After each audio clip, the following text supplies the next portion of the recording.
रसूलुल्लाह ने फरमाया, जब अल्लाह ताली किसी बंदे की मौत के लिए किसी ज़मीन का फ़ैसला कर देता है तो वहाँ उसकी कोई हाजत पैदा कर देता है। अल्लाह अलैहि वसल्लम ने फरमाया, हर नबी को एक दुआ हासिल होती है जो कबूल की जाती है, और मैं चाहता हूँ कि मैं अपनी दुआ को आखिरत में अपनी अम्मत की शफाअत के लिए महफूज रखूँ।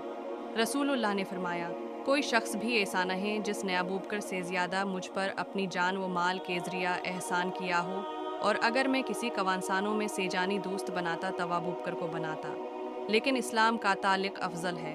देखो, अबू बकर की खिड़की छोड़कर इस मस्जिद की तमाम खिड़कियाँ बंद कर दी जाएं। रसूलुल्लाह ने फरमाया, लज्जतों को तोड़ने वाली यानी मौत को कसरत से याद किया करो।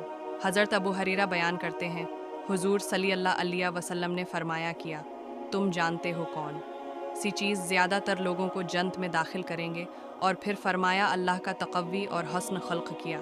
तुम जानते हो कौन सी चीज़ ज़्यादातर लोगों को जहन्नम में दाखिल करेगी, फिर फरमाया दो चीज़ें, मना और शर्मगा।